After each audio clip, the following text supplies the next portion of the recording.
Assalamualaikum warahmatullahi wabarakatuh. Nama saya Rona Alia Fadila, NPM 21020010048.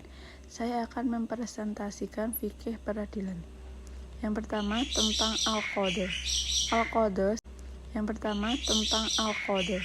Al-qada secara etimologi mengandung banyak arti. Kalimat mustarak di antaranya berarti al-hukum, mencegah, al-faraq min syai, menyelesaikan sesuatu, qad al-munazaat, memutuskan perselisihan, al-amr, perintah, al-qadar, al-syabik, ketentuan terdahulu, fil al-syai, mengerjakan sesuatu, al-maut, mati. Ulama mazhab Hambali dan Syafi'i mendefinisikan al-qada dengan menjelaskan hukum syariat dan memutuskan dengannya, serta menyelesaikan sengketa dan memutuskan perselisihan antara manusia. Menurut ulama mazhab Hanafi, mendefinisikan al-qada dengan suatu keputusan mengikat yang bersumber dari pemerintahan umum guna menyelesaikan dan memutuskan persengketaan, dan menurut ulama mazhab Maliki mendefinisikan al-qada dengan pemberitaan hukum secara cara yang pasti. Dasar hukum. Yang pertama, surat Al-Maidah ayat 29.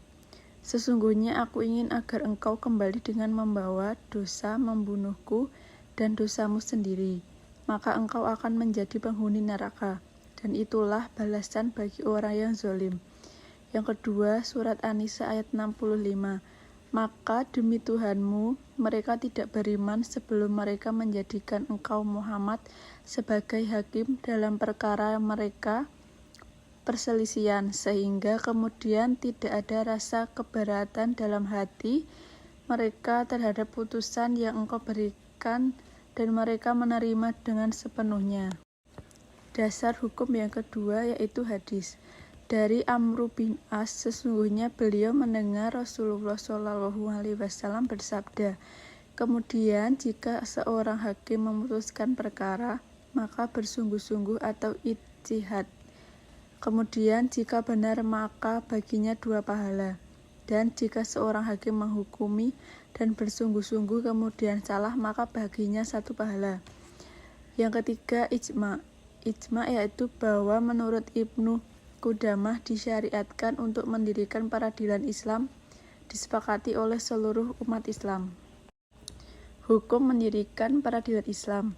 Yang pertama, atas dasar ayat Al-Quran dan hadis di atas, para ulama fikih baik kalangan sahabat, tabi'in maupun ulama-ulama sesudah mereka sepakat mengatakan bahwa mengadakan dan menjalankan lembaga peradilan Islam adalah wajib kifayah atau kewajiban kolektif umat Islam.